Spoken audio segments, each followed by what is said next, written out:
Welcome to this gentle journey through the world of Fallout. Let me know in the comments where you are watching from tonight, and if you enjoy these calm explorations, be sure to subscribe so you never miss the next one. Across wastelands and vaults, settlements and ruins, every Fallout game carries with it layers of detail, hidden stories, and small pieces of design that reflect the creativity of its makers.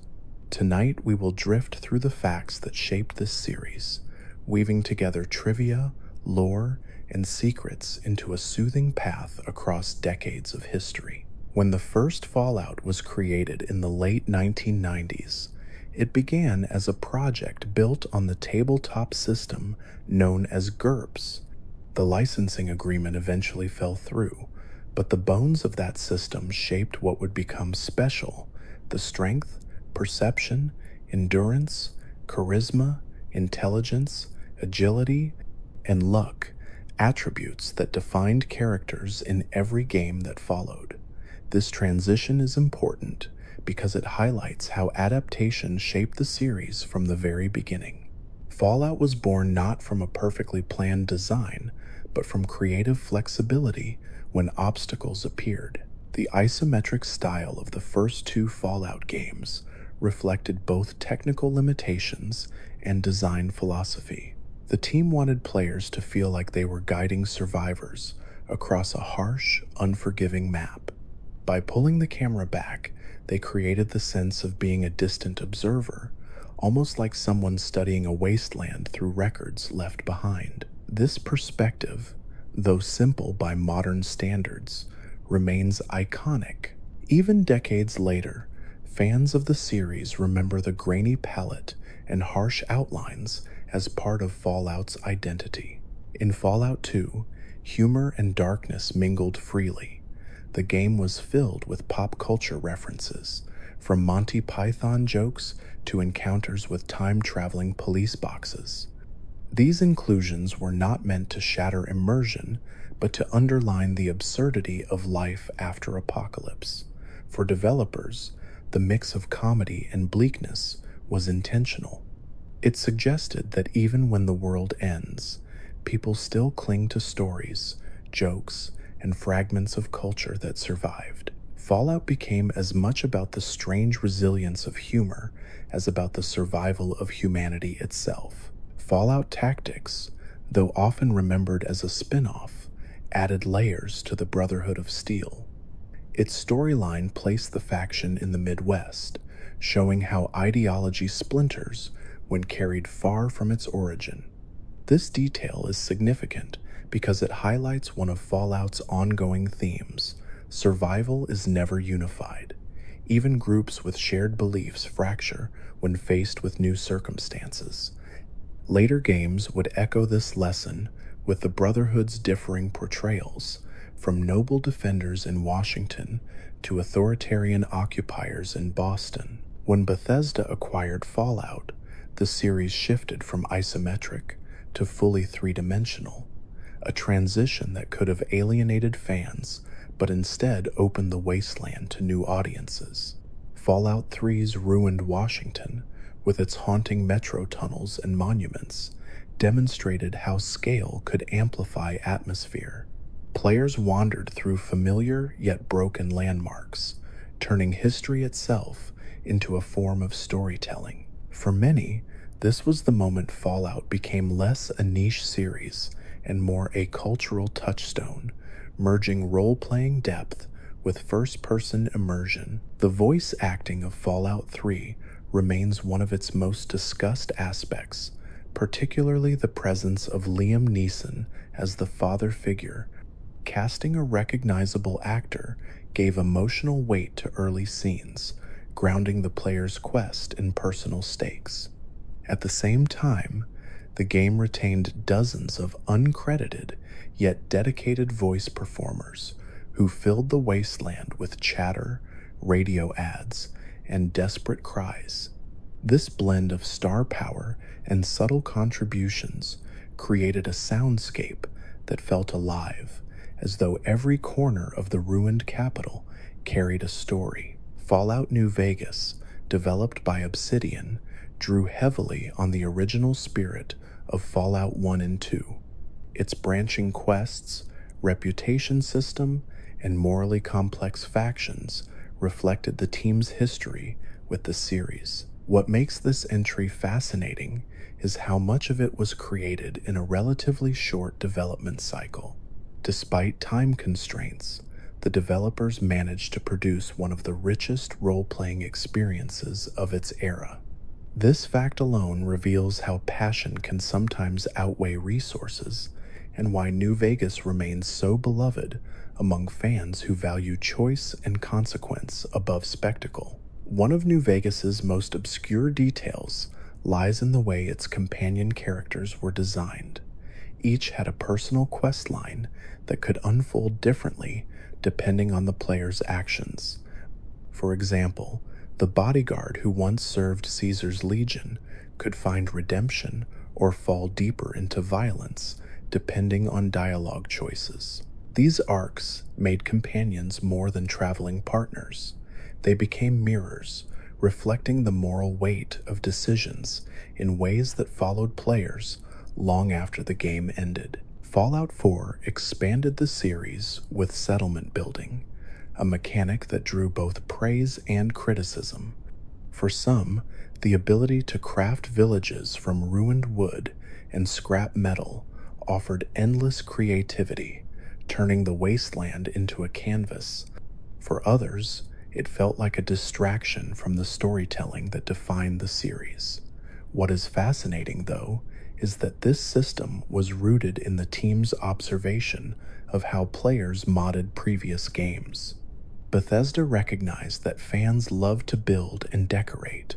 Fallout 4 simply transformed that impulse into an official feature, blurring the line between developer vision and player expression. The Commonwealth of Fallout 4 also marked a shift in narrative presentation.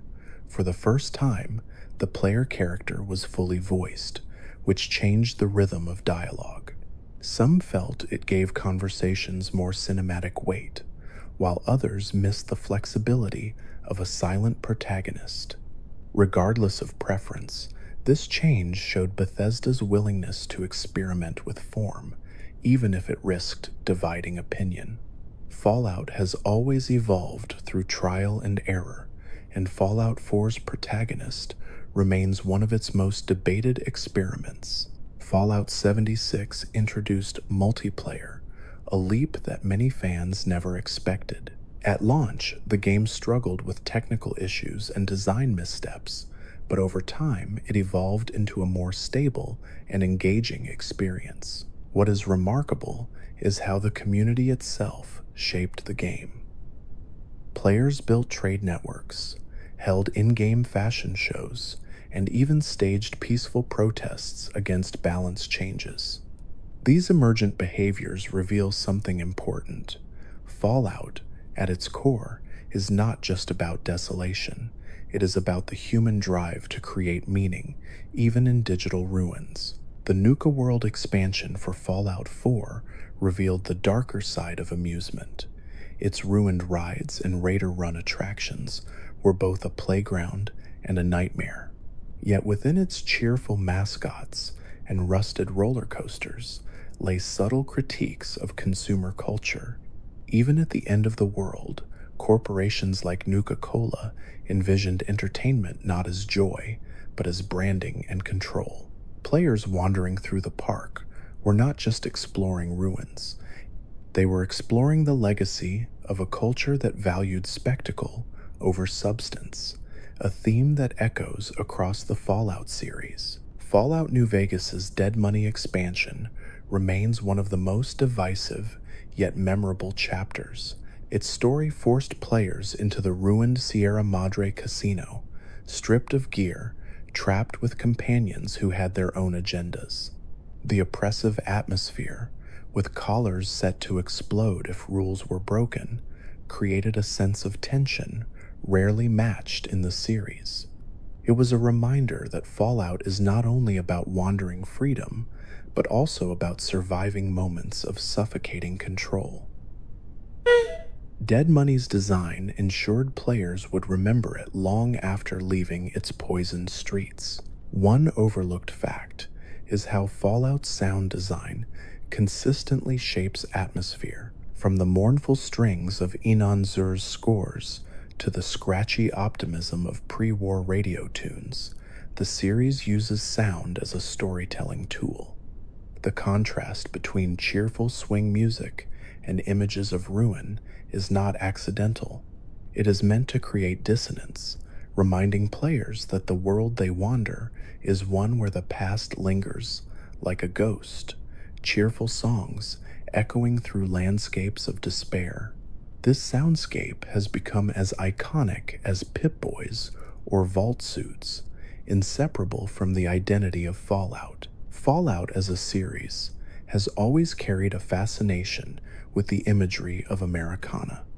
The Vault Boy, with his cheerful grin and thumbs up, looks like he stepped off a mid-century advertisement. His presence throughout the games reminds players that Vault-Tec sold safety the same way companies once sold soda pop or household appliances. The irony, of course, is that behind the happy face was cruelty, betrayal, and experimentation. This duality defines the series. On the surface, Fallout glitters with nostalgia. Beneath, it is a critique of the very optimism it parodies. The inspiration for Fallout's retrofuturism came from imagining what the future would look like if culture had frozen in the 1950s. Nuclear optimism, chrome appliances, and promises of atomic energy for all were combined with post-apocalyptic ruin. This vision gave Fallout its unique visual identity. Unlike other science fiction worlds filled with sleek technology, Fallout's wasteland is littered with clunky machines, humming vacuum tubes, and oversized cars with tail fins. The series asks what happens when yesterday's dreams of tomorrow collapse under the weight of war. In Fallout 3, the design of the metro tunnels was carefully planned to convey claustrophobia. The winding passages, dim lights, and repeating echoes were built to create a sense of being trapped underground. At the same time, those tunnels connected the city, letting players move between distant districts without breaking immersion. The metro became both a gameplay tool and a mood piece, showing how thoughtful level design can pull double duty as atmosphere and function. Even after countless hours of exploration, many players still recall the eerie feeling of wandering those quiet tracks. Fallout New Vegas took inspiration from the real Mojave Desert, and its depiction of the Strip echoed the neon lights of Las Vegas itself. The developers wanted the contrast to be striking barren sands stretching for miles, then suddenly a cluster of lights burning bright in the darkness. This vision mirrored the allure of pre-war America, where entertainment and vice thrived even in the shadow of looming disaster. New Vegas captured not only the geography of Nevada, but the psychology of a place that has always mixed survival with spectacle. The presence of Caesar's Legion in New Vegas was meant to explore how authoritarian societies can rise from the ashes of war. While many factions in Fallout cling to the technology of the past, the Legion chose brutality, order, and fear as their foundation. Their costumes and titles evoked Rome, but their methods reflected the harshness of a society built on conquest. This faction remains one of the most morally complex in the series. For some, it showed the dangers of cruelty dressed in tradition. For others, it illustrated how order can tempt people even when it comes at the cost of freedom. Fallout 4's Commonwealth introduced a faction known as the Institute, a group that pursued science to the extreme. Their pristine labs and synthetic creations stood in stark contrast to the ruins above. What made them unsettling was not only their technology, but their secrecy. Entire communities lived in fear of being replaced by synthetic doubles, never knowing if their neighbors were who they claimed to be. The Institute storyline reflects timeless anxieties about identity, trust, and the dangers of unchecked progress. Its sterile white hallways became symbols of both marvel and menace. The Minutemen in Fallout 4 drew inspiration from real American militias of the colonial era. Their presence in the Commonwealth served as a counterpoint to the Institute, representing grassroots community defense rather than secretive control. Yet the Minutemen also demonstrated the fragility of such movements. Without strong leadership, they fractured and failed. For the player, rebuilding them meant restoring not just an army, but a spirit of cooperation. This faction underlined one of Fallout's quieter themes.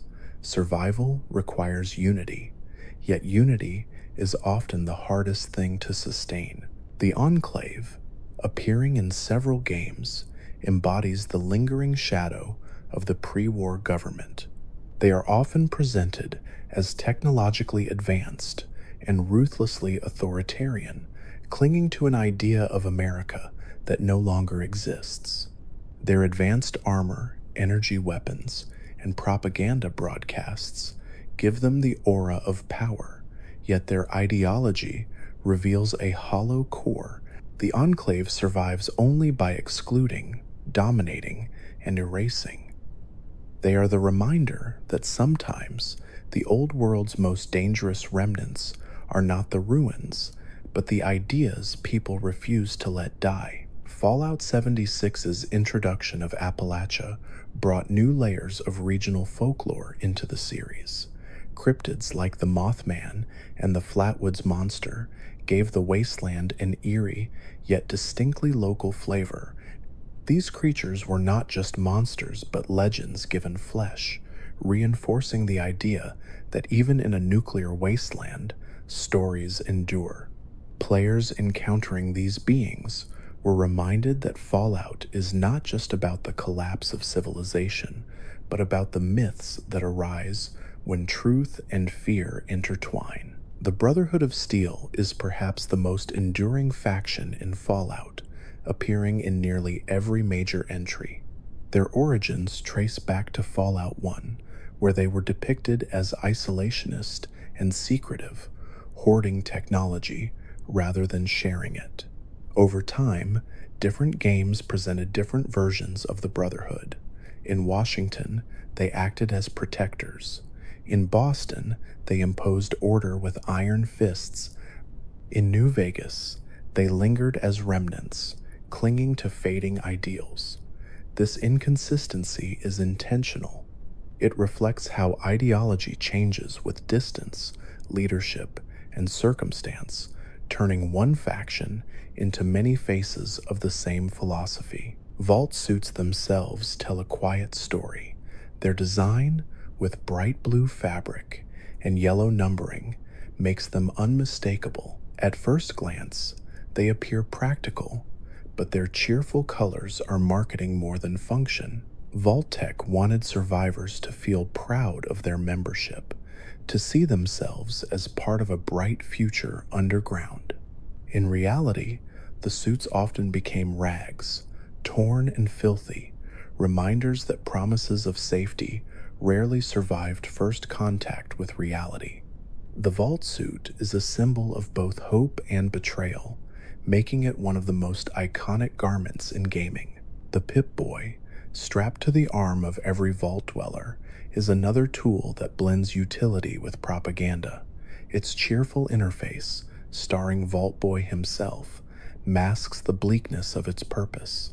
It tracks health, radiation, and inventory, always reminding the wearer that survival is fragile. In Fallout 4, the Pip-Boy even became a physical collector's item, released as a wearable accessory for fans. This blending of in-game tool and real-world merchandise highlights how Fallout's imagery transcends the games themselves, becoming part of culture outside the screen. Radio has always been central to Fallout's atmosphere, from the calm voice of Three Dog in Fallout 3 to the jazzy optimism of New Vegas's Mr. New Vegas. Radio stations provided both music and commentary. They created a sense of companionship, a voice in the wilderness that made wandering feel less lonely. At the same time, the contrast between cheerful songs and desolate landscapes sharpened the sense of loss. Every upbeat lyric was a reminder of a world gone forever. Fallout's radios are not just background noise, they are part of the series' soul. Another overlooked detail lies in the design of Fallout's creatures. Brahmin, the mutated two-headed cows, embody the mix of horror and humor. On one hand, they are grotesque, lumbering reminders of radiation's toll. On the other, they are essential to survival, providing milk, meat, and labor. Their design reflects the duality of Fallout itself, a world where horror and necessity often walk hand in hand. Creatures like Mirelurks, Deathclaws, and Yao Guai follow similar patterns, each terrifying yet woven into the logic of a new ecosystem. The series is also rich in small details that reward patient players.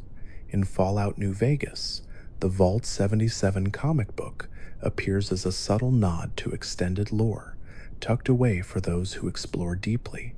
In Fallout 4, terminals hide notes between coworkers, telling stories of mundane arguments about coffee machines or holiday parties.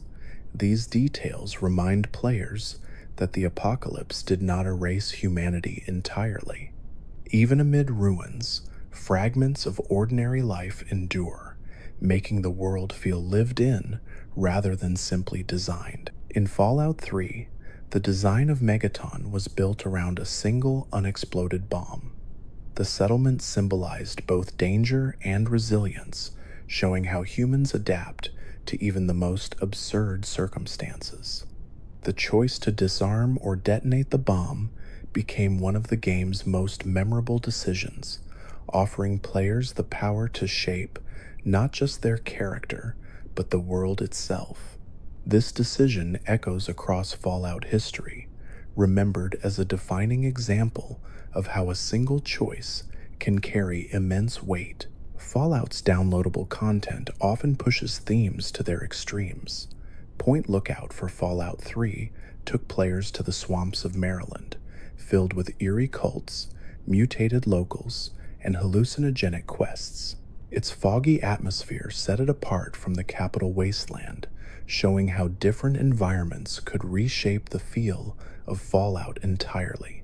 By contrast, Old World Blues in New Vegas embraced absurd humor, dropping players into a facility where brains, robots, and scientists bicker endlessly. These expansions illustrate the series' flexibility, capable of exploring both the grotesque and the hilarious, without breaking tone. Even the main menus of Fallout games contribute to atmosphere. The slow sweep of a camera across ruined landscapes, the somber strings of the score, the flicker of radiation-soaked skies, these elements invite players into a mood before gameplay even begins. They establish Fallout not as action alone, but as reflection. The menus ask the player to pause, to absorb the weight of destruction, before stepping into the role of a survivor. This attention to detail demonstrates how every layer of Fallout is crafted for immersion. Fallout's use of architecture has always been deliberate. In Fallout 3, many of the ruined buildings in Washington were built to be recognizable, even when crumbling.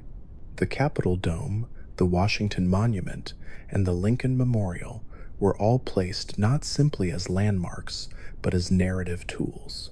Each ruin reminded the player of ideals once celebrated and now buried under ash.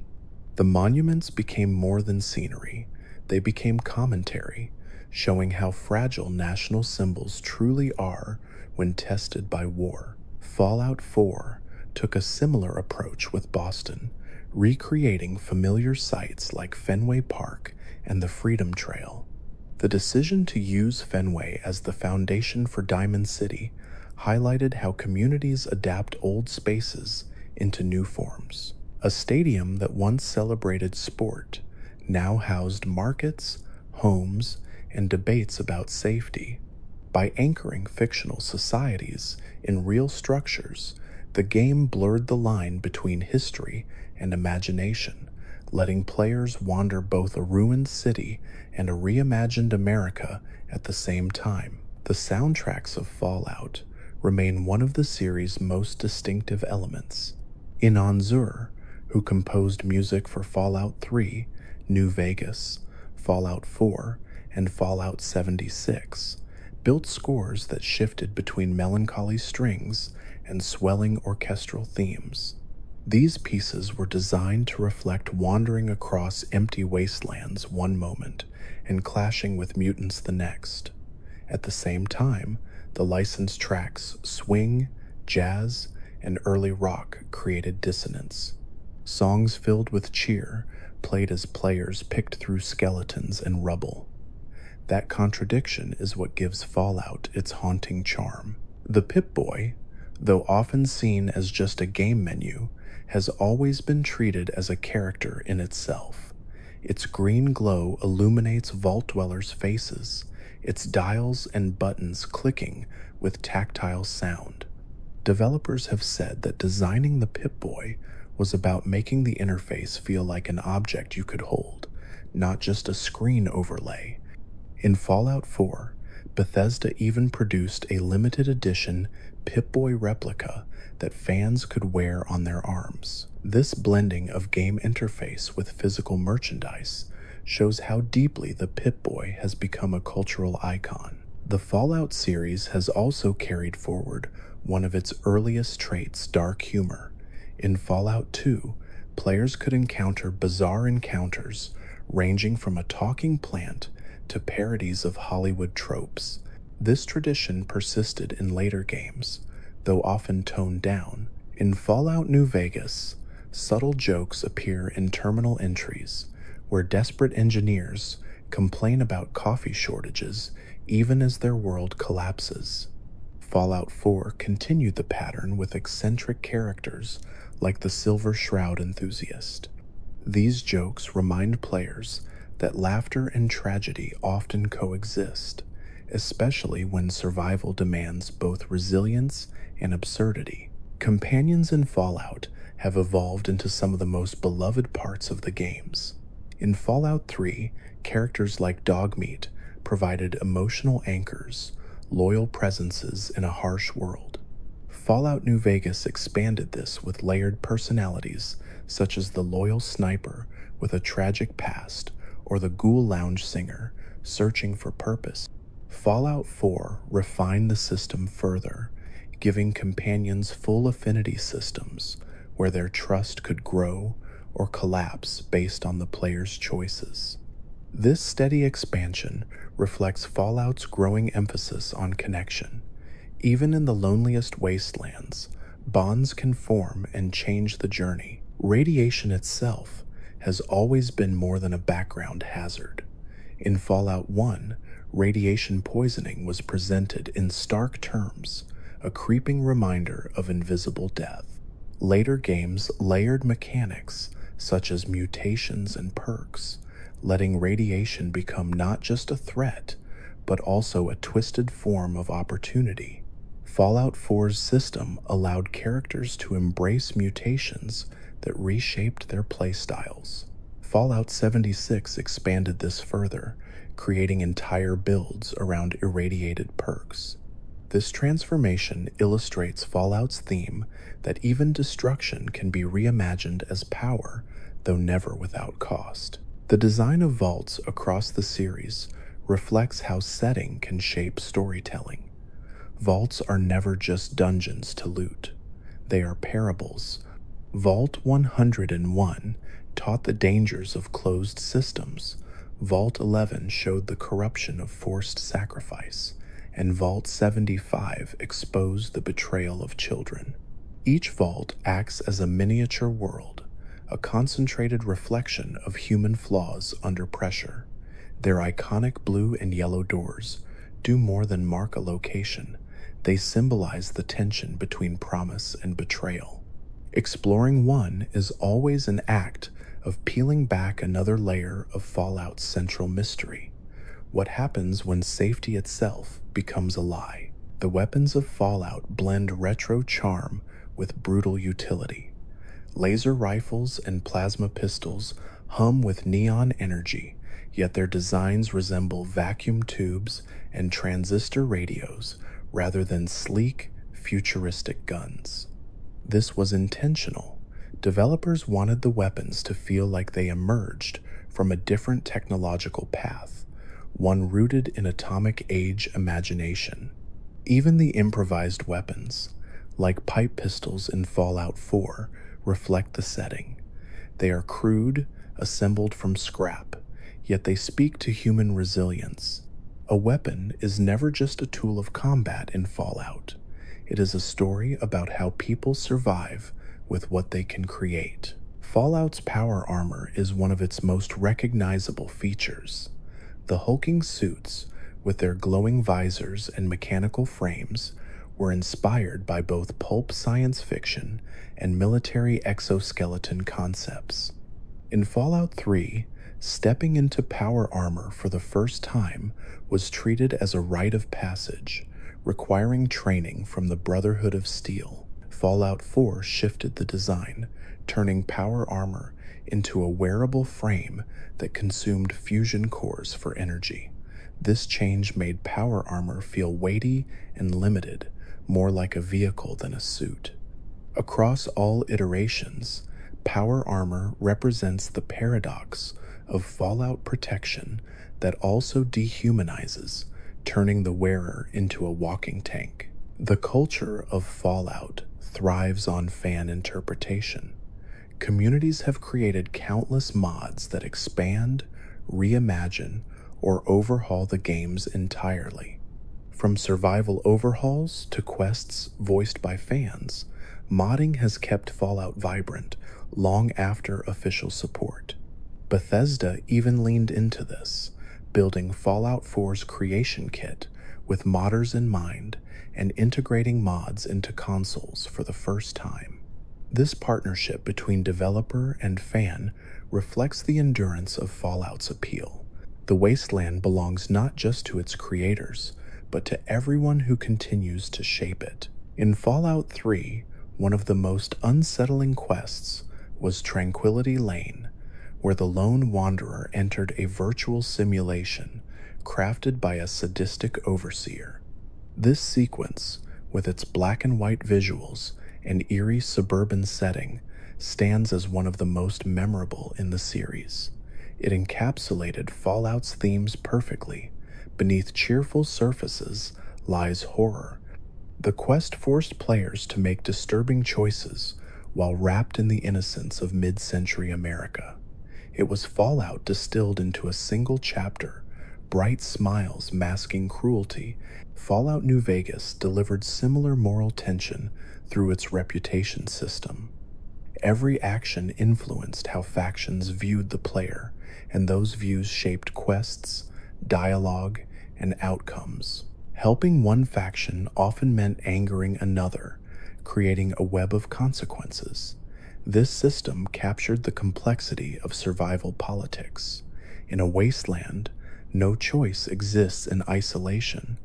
Alliances, betrayals, and compromises shape not just one character, but the balance of entire regions. This depth is why many fans consider New Vegas the truest spiritual successor to the early Fallout games. Fallout 4 expanded its world through downloadable content that showcased extremes. Far Harbor immersed players in fog-drenched islands where radiation mutated both wildlife and ideology. Automatron let players build robot companions, reflecting both creativity and the dangers of unchecked invention. Each expansion reinforced Fallout's ability to explore new corners of its universe without losing the core identity. The wasteland is vast, and each story is another reflection of how people adapt when everything collapses. Fallout 76, despite its rocky launch, eventually grew into a community-driven experience. Players began hosting events, creating markets, and even staging role-playing scenarios. The introduction of seasons, camps, and customizable worlds allowed people to shape Appalachia in ways Bethesda never anticipated.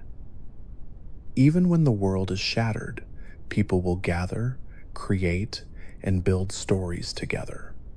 The wasteland may begin with destruction, but it thrives on imagination. The enduring popularity of Fallout owes much to its balance of horror and humanity. Deathclaws and raiders present constant threats, yet the series always balances fear with moments of connection, a companion's loyalty, a radio host's humor, or a quiet note left on a terminal. These moments soften the edges, reminding players that even in the bleakest times, humanity survives in fragments. Fallout's brilliance lies in its ability to make players care not just about winning battles, but about piecing together lives, even if only in small glimpses. What sets Fallout apart from other post-apocalyptic games is its insistence that the world is not empty. Everywhere, there are echoes of the old world diners frozen in time, billboards that still smile, skeletons sitting in chairs. These details tell silent stories. A pair of skeletons holding hands in a ruined house conveys more than any line of dialogue. Fallout is as much archaeology as adventure, asking players to read the world itself as a narrative. Each ruin is a page, each vault a chapter, and every wanderer a reader adding their own notes in the margins. Fallout has always thrived on the details that most players might pass by. In Fallout 3, wandering the metro tunnels was not just about traveling between areas, but about uncovering small stories. Abandoned camps, skeletons arranged near makeshift beds, and graffiti scrawled on walls told tales of those who tried to survive the nuclear fire only to fall short. These tunnels became more than shortcuts. They were a living museum of desperation and resilience. Bethesda wanted players to feel the loneliness of underground life while still stumbling upon evidence of community, fleeting though it may have been. One of the most striking examples of environmental storytelling can be found in Fallout New Vegas with Vault 11. On the surface, the vault seems like any other abandoned shelter, but exploring deeper reveals recordings that describe an annual election where the winner was executed in order to supposedly preserve the vault. Eventually, players learn the truth. The vault system was a morality test meant to encourage self-sacrifice rather than forced sacrifice. Instead, paranoia consumed the community until only a few survivors remained. This discovery remains one of Fallout's most haunting lessons about human behavior under pressure. Fallout 4 carried forward this style of hidden storytelling. The Museum of Freedom, where the player first encounters the Minutemen, is filled with exhibits that contrast with the violence happening outside.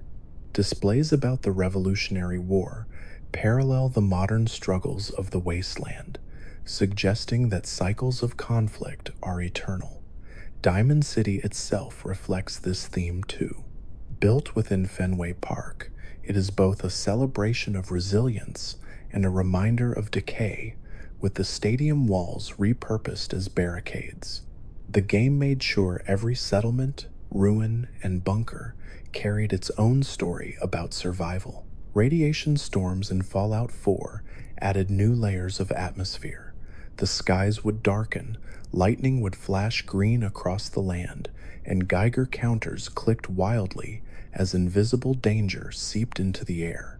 These storms served no purpose other than to reinforce the sense of dread and fragility. Players caught in them without shelter could suffer serious radiation damage, yet the sight of the storm rolling across the wasteland was also beautiful.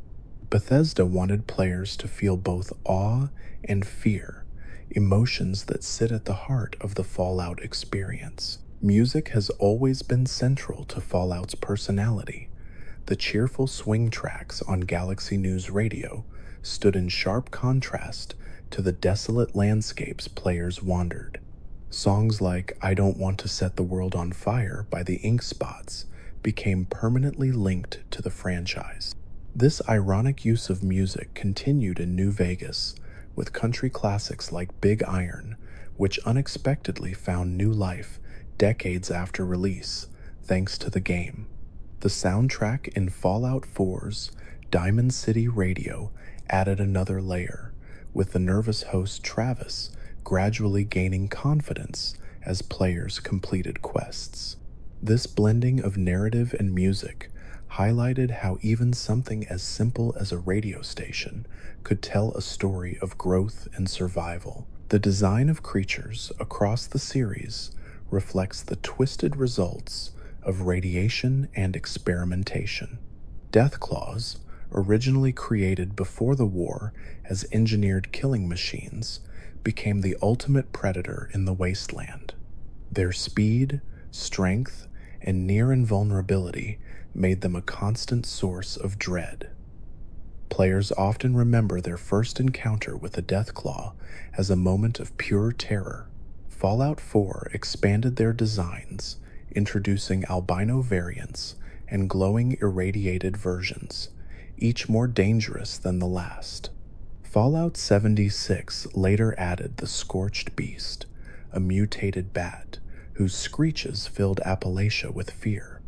These monsters are not simply obstacles, but embodiments of the nuclear age gone wrong. The series has also used ghouls as a reminder of human tragedy. Some ghouls retain their minds, able to speak and recall life before the war, while others lose all sense of self and become feral.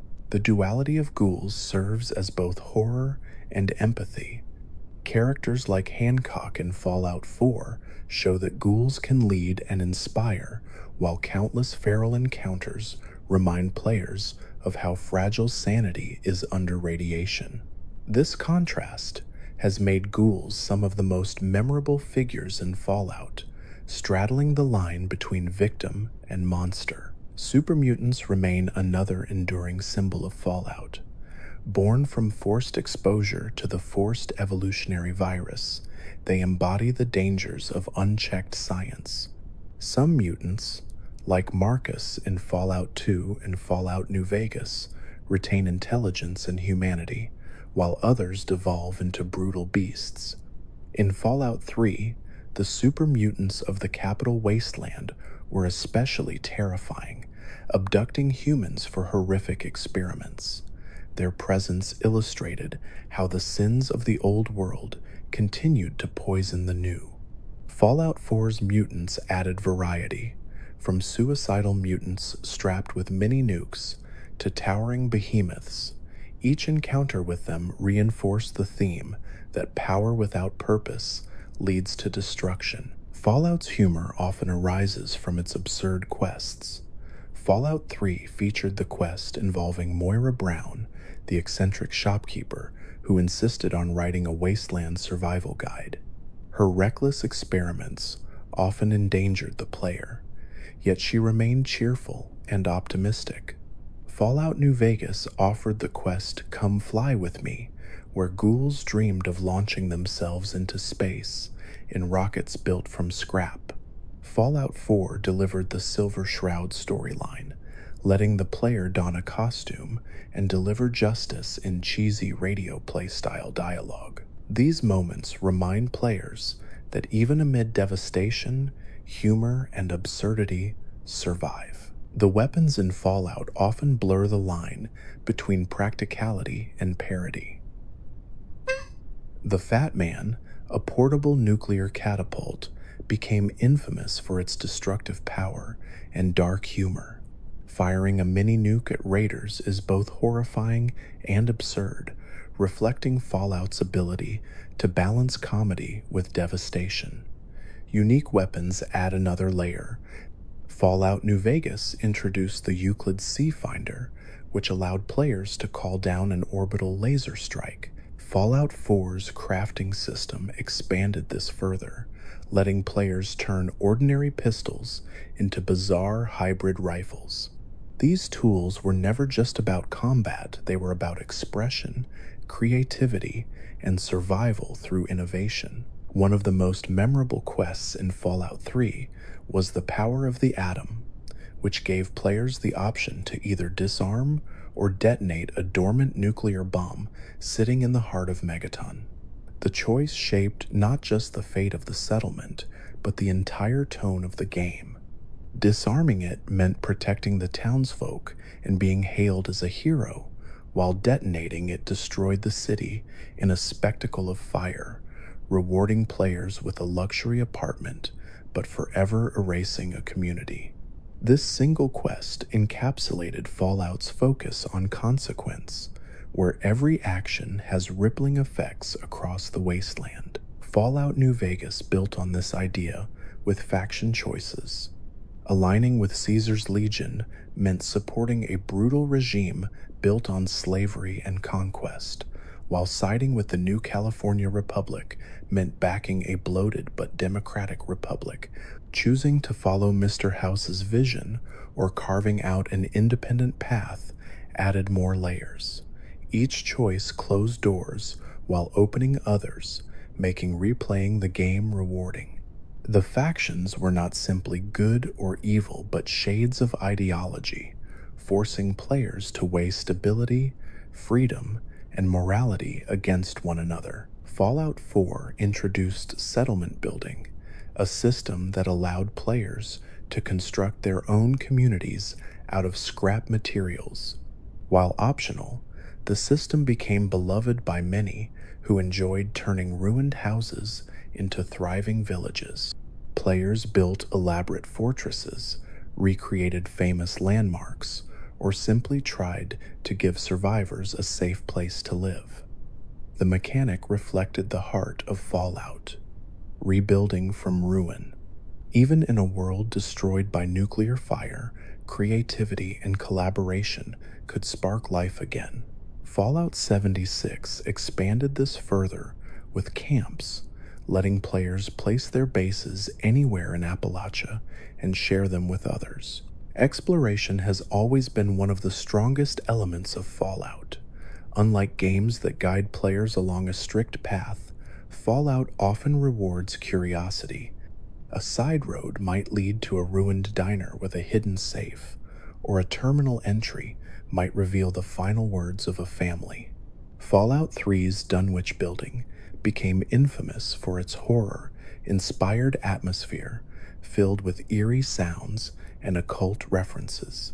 Fallout 4 continued this with locations like the irradiated glowing sea, where players braved storms and monstrosities to uncover hidden labs.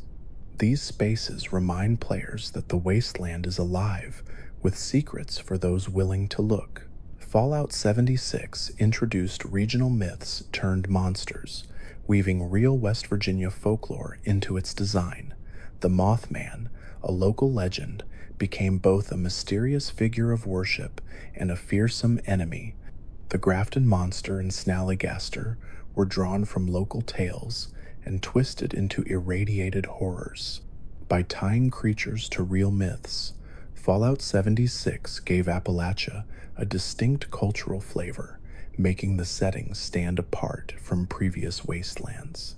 It showed that no matter where Fallout travels, local history and legend can shape the wasteland's identity. Another defining feature of Fallout is the opening sequence of vault doors rolling open. Each game frames this moment differently, yet it always carries symbolic weight. In Fallout 1, leaving Vault 13 meant venturing into an unknown world for the first time. In Fallout 3, the vault door opened after a dramatic sequence of childhood and growth, representing the step from youth into harsh reality. In Fallout 4, emerging from Vault 111 carried personal grief after witnessing family torn apart. The vault door symbolizes both imprisonment and freedom, a threshold between illusion and reality. The phrase, "war never changes," has become inseparable from Fallout. Narrated by Ron Perlman in the original games and continued in Bethesda's entries, the line has become both mantra and warning. It reminds players that no matter how far technology advances or how societies shift, conflict remains constant. The phrase frames Fallout not just as entertainment, but as allegory, using the lens of nuclear devastation to reflect timeless truths about humanity. The Fallout series has always blended bleak survival with dark comedy, and one of the most enduring examples of this balance is found in its advertisements and posters scattered across every wasteland. Vault-Tec ads cheerfully promised security, often featuring happy families holding hands beneath a smiling Vault Boy, even as players uncovered the horrific truth that most vaults were designed for experiments. Nuka-Cola advertisements plastered across ruined billboards still radiated optimism, their cheery slogans unchanged despite the world collapsing around them. This satirical take on pre-war consumerism remains central to Fallout's identity, highlighting the absurdity of corporations selling hope while hiding exploitation. Nuka-Cola itself has become one of Fallout's most iconic symbols. First introduced as a simple collectible drink item, it evolved into a cultural pillar of the series. Fallout 3 added Nuka-Cola Quantum, a glowing blue variant that inspired quests and fan theories.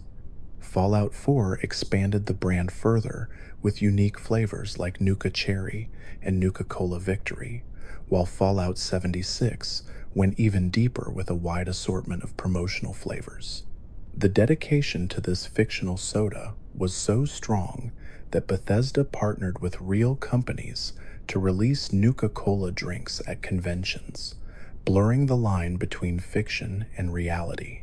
In many ways, Nuka-Cola became as central to Fallout as Vault Boy or the Pip-Boy, a symbol of optimism wrapped in tragedy. Speaking of Vault Boy, his cheerful grin has become synonymous with Fallout. Designed in the spirit of mid-century advertising mascots, he reflects both charm and satire. His exaggerated thumbs up, perk illustrations, and goofy poses turn horrifying realities into playful cartoons. Over time, fans have attached deeper meaning to his gestures, such as the myth that the thumbs-up pose was a method to measure the distance of a nuclear blast. If the mushroom cloud appeared larger than the thumb, survival was unlikely. While developers have confirmed this was never intentional, the myth persists because it resonates with Fallout's mix of humor and grim survival. Another defining icon is the Pip-Boy, the wrist-mounted computer given to nearly every protagonist. In-game, it serves as the player's interface for stats, quests, and inventory. But in the lore, it reflects Vault-Tec's obsession with monitoring and control. Every Vault Dweller is issued a Pip-Boy, and while it appears helpful, it also represents how the corporation tracked its residents endlessly. In Fallout 4, the Pip-Boy was even released as a real-world replica packaged with a collector's edition, sparking huge demand. Players proudly wore it on their wrists, making it a rare moment where a piece of Fallout tech leapt into everyday life. The vaults themselves remain one of the franchise's most powerful storytelling tools. Each one tells a different parable about human nature and institutional cruelty. Vault 106 pumped psychoactive drugs into the air to observe how long residents would last under hallucinations. Vault 22 experimented with advanced agriculture, but unleashed spore-based monsters that consumed its population.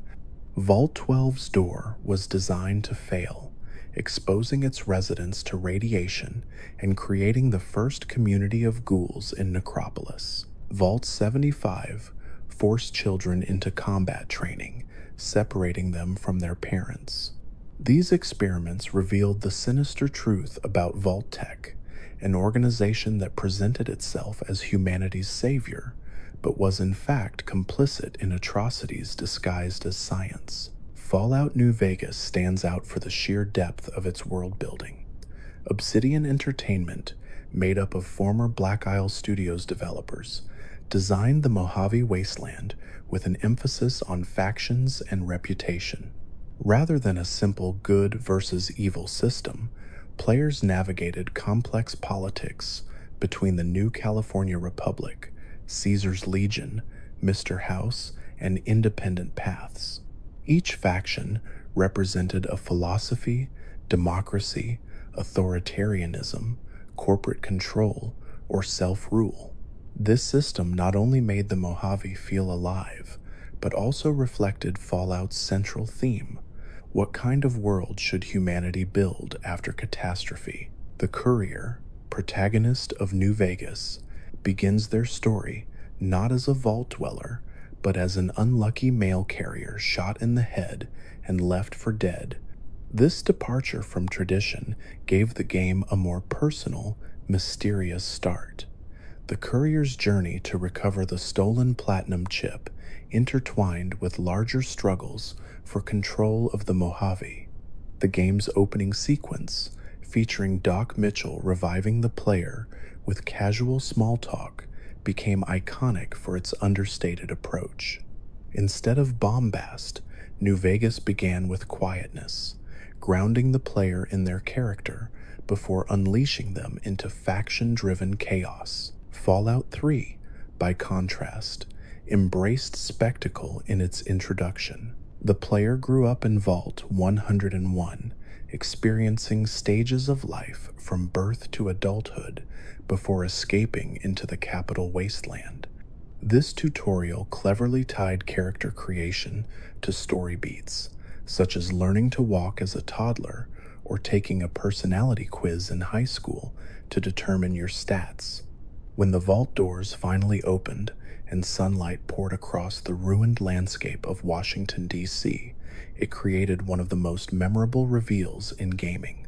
The moment combined awe, fear, and wonder, capturing the emotional heart of Fallout in a single scene. One of Fallout 4's boldest changes was introducing a fully voiced protagonist known as the Sole Survivor.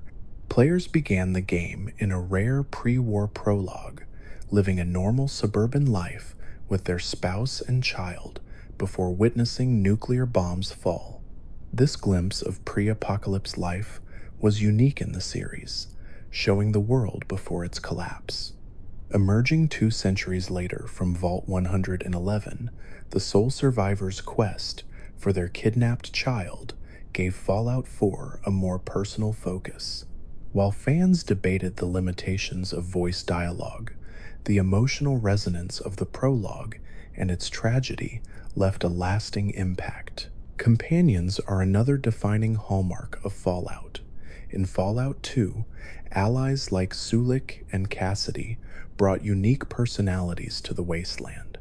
Fallout 3 introduced memorable figures like Fox, a super mutant who could wield a Gatling laser, and Dogmeat, the loyal canine companion who has appeared in nearly every Fallout entry since. Fallout New Vegas expanded this with complex characters like Boone, a guilt-ridden sniper, and Veronica, a Brotherhood scribe with humor and compassion. Fallout 4 deepened the system with affinity mechanics, allowing players to influence relationships and even pursue romances. Companions were never just helpers. They reflected the themes of loyalty, trust, and humanity in a fractured world. Fallout's monsters are as iconic as its factions: Rad Scorpions, Massive mutated arachnids lurk underground and ambush unsuspecting survivors. Mirelurks, grotesque crustaceans, scuttle along riverbanks and swamps, their armored shells making them hard to kill. Malarats, though seemingly harmless, attack in swarms and embody the corruption of even mundane animals. The series has also leaned into horror with creatures like centaurs, nightkin, and glowing feral ghouls. Each monster reflects a twisted version of nature, reminders that the world's ecosystem has been warped beyond recognition. These encounters are not just combat challenges, but constant reminders of humanity's hubris. Environmental detail often turns simple ruins into unforgettable locations. Fallout 3's Dunwich building echoes the works of H.P. Lovecraft, with eerie whispers and gory altars suggesting occult practices. Fallout New Vegas included the REPCONN test site, filled with rocket memorabilia and tied to the Come Fly With Me quest. Fallout 4 featured the Glowing Sea, a radioactive wasteland where storms and monsters tested the player's resilience. Fallout 76 built its world around real West Virginia locations, reimagined through the lens of nuclear devastation. These places demonstrate how Fallout settings act as characters in themselves, telling stories through debris, corpses, and forgotten recordings. Some of Fallout's most beloved moments come from absurdity. Fallout New Vegas gave players the quest Beyond the Beef, where the wealthy White Glove Society dabbled in cannibalism, forcing the courier to navigate their twisted traditions. Fallout 3's side mission, The Replicated Man, explored themes of identity and artificial intelligence through a rogue android hiding among humans. Fallout 4 offered The Last Voyage of the USS Constitution, where a crew of robots attempted to launch an 18th century ship into the skies using rocket engines. These quests balanced horror, tragedy, and humor, reminding players that the wasteland is never simply one thing. Fallout 76's troubled launch in 2018 became one of the most infamous moments in gaming. Missing features, broken systems, and the absence of human non-player characters frustrated fans. Yet over time, Bethesda rebuilt the game through expansions like Wastelanders, which finally introduced factions and dialogue. Today, Appalachia is seen as a sprawling, lively wasteland filled with regional myths like the Mothman. The turnaround of Fallout 76 reflects resilience, not unlike the survivors it portrays. It showed that even flawed beginnings can evolve into something meaningful with persistence and community support. At the heart of Fallout is the theme of moral ambiguity. Unlike many games that present clear good and evil paths, Fallout asks players to navigate shades of gray. Choosing to help the Brotherhood of Steel might preserve technology, but leave outsiders vulnerable. Siding with the NCR brings stability, but risks corruption and overreach. Following Caesar's Legion imposes order but through cruelty. Even small quests often force players to weigh compassion against survival. This refusal to provide simple answers is what makes Fallout stories linger long after the screen goes dark. Even Fallout's failures become part of its history. Fallout Brotherhood of Steel, released in 2004 for consoles, was widely criticized for abandoning role-playing depth in favor of hack-and-slash action. Its tone, music, and design felt out of step with the franchise, leading many fans to dismiss it as non-canon. Yet even this misstep reflected the series' willingness to experiment, showing that Fallout could adapt, stumble, and still endure.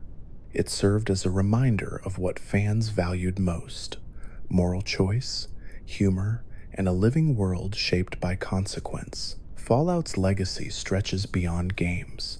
The phrase "war never changes" has entered popular culture. Vault Boy appears on merchandise, fan art, and tattoos worldwide. Real-world recreations of Nuka-Cola Quantum sell out instantly at conventions. In 2024, a television adaptation brought The Wasteland to streaming audiences, introducing the world to newcomers while thrilling longtime fans. This cultural presence proves that Fallout is more than just a series of role-playing games. It has become a lens for imagining survival, satire, and the contradictions of humanity. The Fallout universe has always carried an undercurrent of melancholy, reminding players that every cheerful pre-war image hides something sinister. This contrast is visible in small details scattered across every game. In Fallout 3, players could stumble upon a skeleton slumped in a bathtub with an empty bottle, suggesting quiet acceptance of death when the bombs fell. In Fallout 4, a skeleton sat beside a crib, its hand outstretched toward the bones of an infant. These wordless stories do not rely on dialogue or quests, but on silence. They capture the heart of Fallout, the tragedy of ordinary lives interrupted by catastrophe. Vaults remain the most enduring source of these tragic parables. Vault 75 beneath Malden Middle School is one of Fallout 4's most disturbing examples. Children were separated from their parents, raised as test subjects for forced physical and genetic enhancements, and discarded when they failed. The facility's sterile classrooms contrasted with the horror behind closed doors. Exploring it meant uncovering medical records, blood-stained labs, and desperate logs left by staff who doubted the morality of their orders. Vault 75 encapsulates Fallout's recurring theme that the greatest horrors are not caused by the bombs themselves, but by what people chose to do after. Fallout New Vegas took the concept of vault experiments and wove them into faction politics. Vault 21, located beneath a casino, survived because its disputes were settled through gambling. When Mr. House seized control, he filled most of the vault with concrete, leaving only a fragment as a novelty hotel. This blending of pre-war culture, vault experiments, and post-war power struggles highlighted how layers of history overlap in Fallout's world. Every ruin tells not one story but many, depending on who controls it and what they choose to remember or erase. Technology in Fallout is never presented as purely good or evil, but as a double-edged tool. The forced evolutionary virus created super mutants who terrorized communities, yet it also produced intelligent beings like Marcus, who advocated peace. Robots like Protectrons and Mr. Handys served households and offices, but after the war, many became malfunctioning dangers. Fallout 4's synths expanded this theme, raising questions about artificial life, identity, and freedom. Some saw synths as machines, others as living beings, deserving rights. The moral uncertainty around technology remains central to Fallout's storytelling, reflecting fears of unchecked progress mirrored in real-world debates. The Brotherhood of Steel exemplifies this paradox. Founded with the goal of safeguarding technology, the faction often becomes consumed by hoarding it, denying others access. In Fallout 3, the East Coast Brotherhood split into two groups, one focused on protecting people, and another obsessed with technology above all. In Fallout 4, the Brotherhood under Elder Maxson presented itself as humanity's protector, yet its harsh treatment of synths and outsiders revealed authoritarian tendencies. This duality has kept the Brotherhood compelling across decades of games. They are both saviors and tyrants, symbols of human ambition wrapped in steel. Fallout's wasteland is not only shaped by factions, but by individuals. Characters like Three Dog, the exuberant radio DJ in Fallout 3, brought levity and courage to a ruined world, reminding listeners that truth still mattered. In Fallout New Vegas, Mr. New Vegas provided a smoother, calmer broadcast, serving as a foil to the chaos of the Mojave.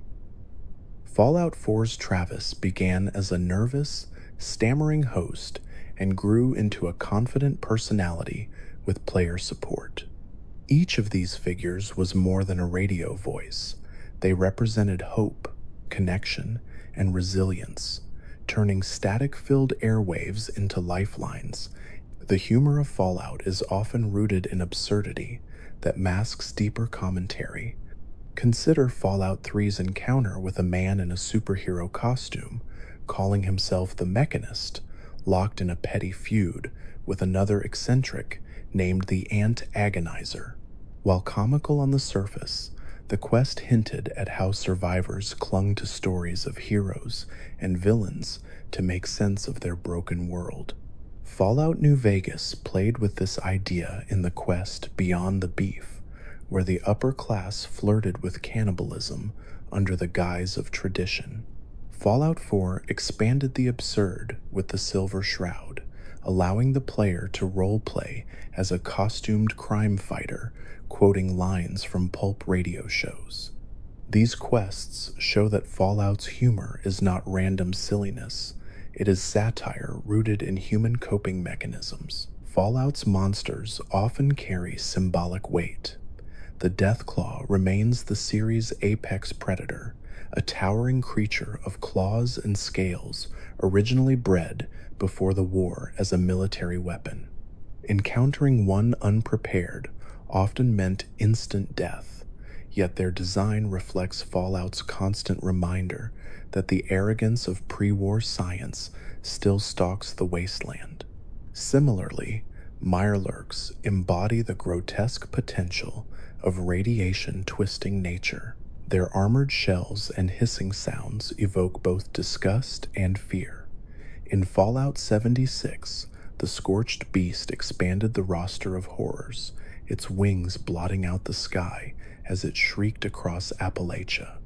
These creatures are not just enemies, they are reminders that war reshaped life itself. The narrative weight of Fallout often rests in its moral dilemmas. The quest Blood Ties in Fallout 3 forced players to decide the fate of a group of people who survived by drinking blood, straddling the line between humans and monsters. In Fallout New Vegas, quests like Return to Cinder showed the slow decay of military order, forcing players to decide whether to reveal incompetence that could shatter morale. Fallout 4's choices about synths, the Institute, and the Brotherhood forced players to confront what defines humanity. None of these decisions offered simple answers. Instead, they reflected the gray morality that defines Fallout. Weapons remain a playground for both function and satire.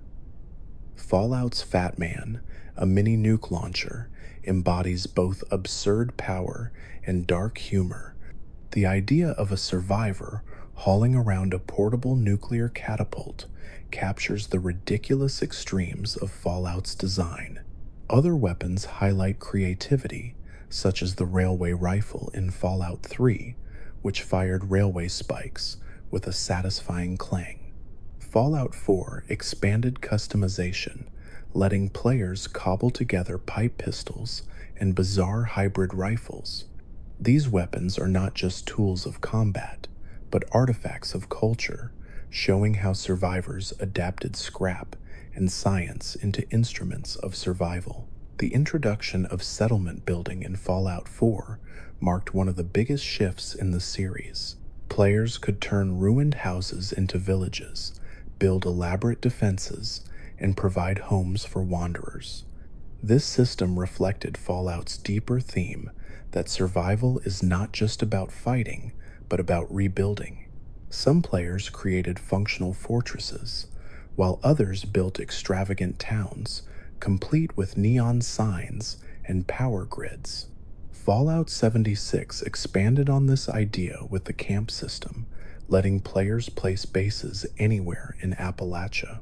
The creativity of the community proved that even in a ruined world, people will build, decorate, and share. The visual design of Fallout is steeped in retrofuturism, inspired by mid-20th century American culture.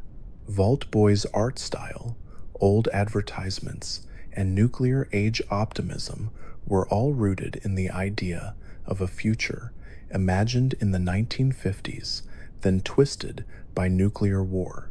Fallout's world never looks sleek or modern. Instead, it is a world where computers are massive machines with vacuum tubes, robots are bulky and clunky, and nuclear cars lie rusting on highways. This aesthetic choice gives Fallout its unique flavor, a world both futuristic and nostalgic, advanced yet crumbling. Some of the most unsettling areas in Fallout are inspired by horror. Fallout 3's Dunwich building, filled with eerie whispers and strange rituals, echoed Lovecraftian themes of ancient evils lurking beneath the surface.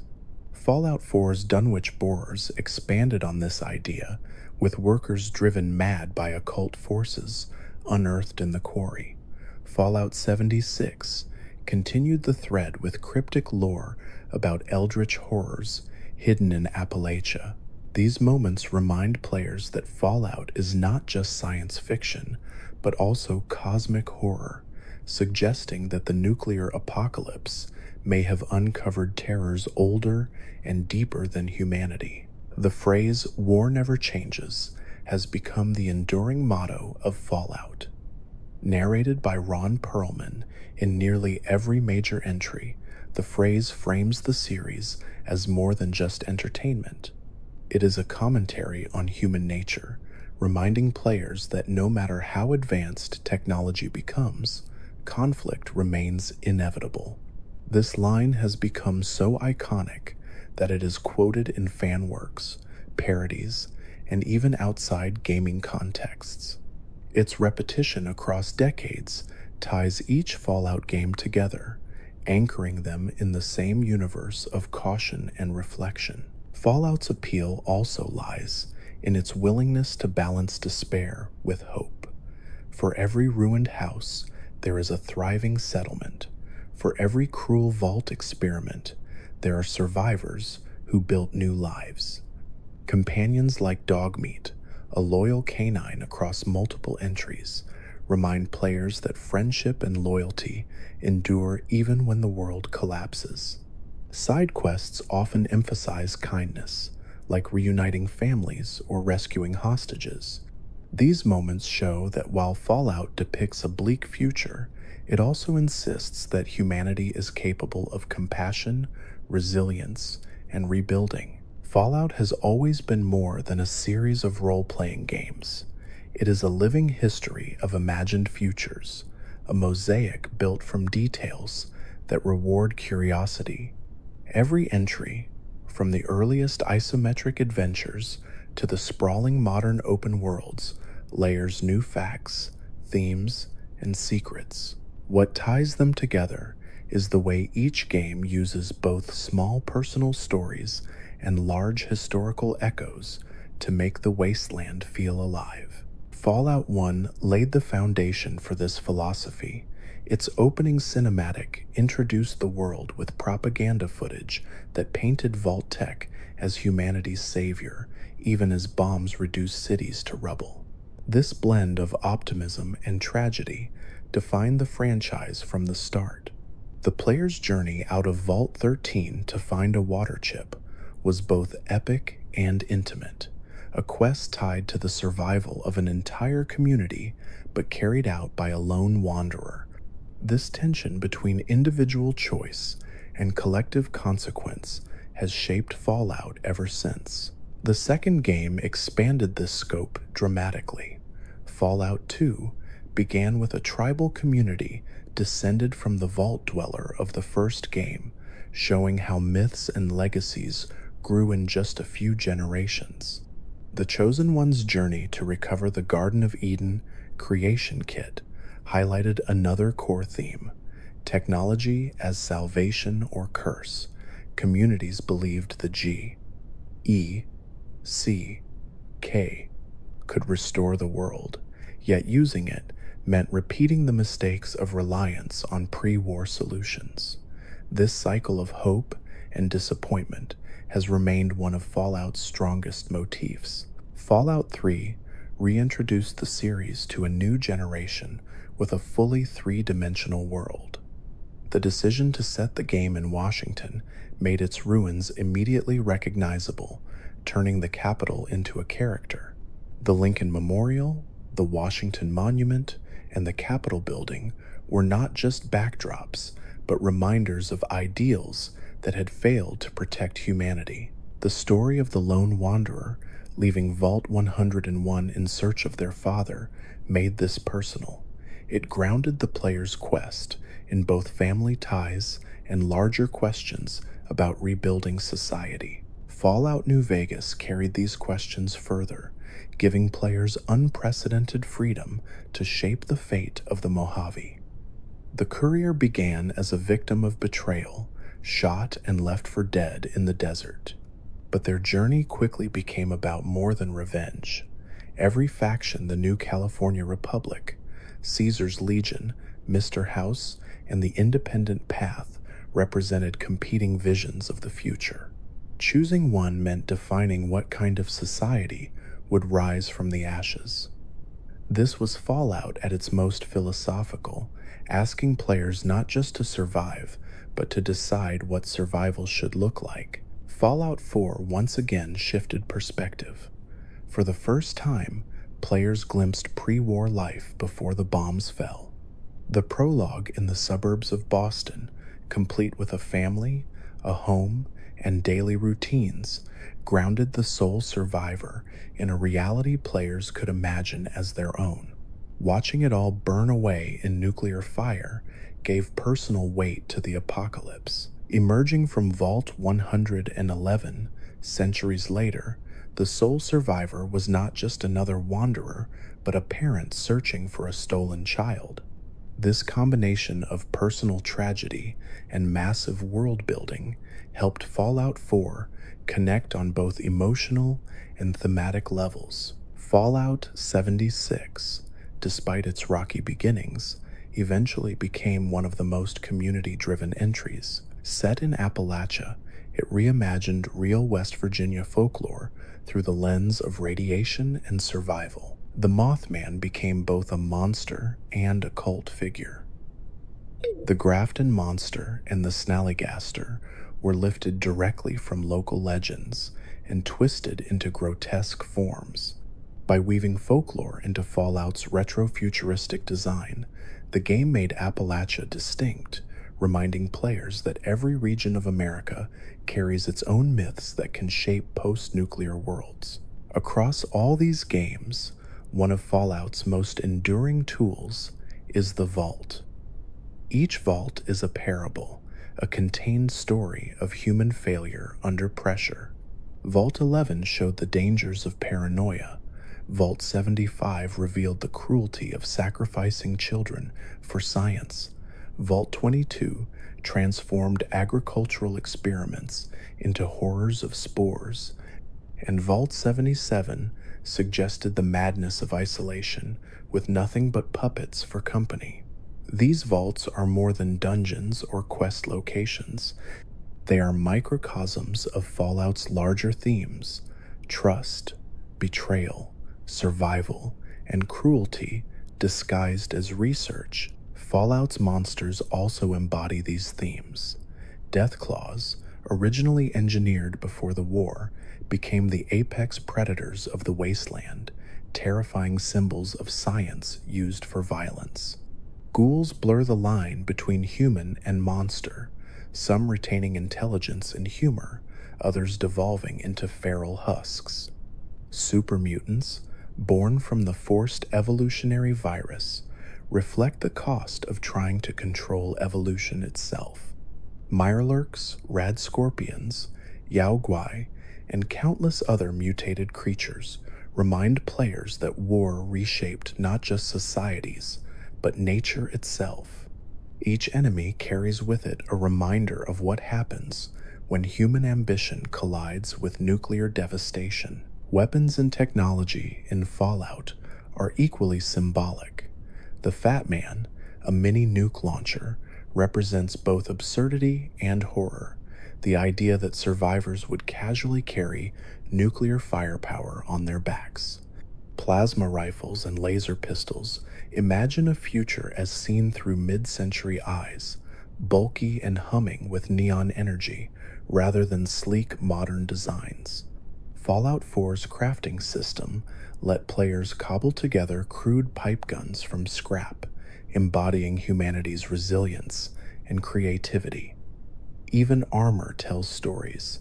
Power armor turns its wearers into walking tanks, yet it also strips away individuality, reflecting the paradox of protection that dehumanizes. Companions, too, highlight Fallout's balance of humor and tragedy. Dogmeat's loyalty has appeared in multiple entries, symbolizing comfort in a cruel world. Boone in New Vegas carried the weight of personal guilt, his sniper rifle, and haunted past, making him one of the most memorable allies. Piper in Fallout 4 balanced determination with warmth, capturing the struggles of a journalist clinging to truth. Nick Valentine, a synth detective, embodied Fallout's exploration of identity, memory, and humanity. Each companion was more than just backup in combat, they were reflections of survival, hope, and the blurred lines between human and machine. Quests often stand as Fallout's most memorable achievements. Fallout 3's Tranquility Lane forced players into a black-and-white simulation of suburban life run by a sadistic scientist, mixing innocence with cruelty.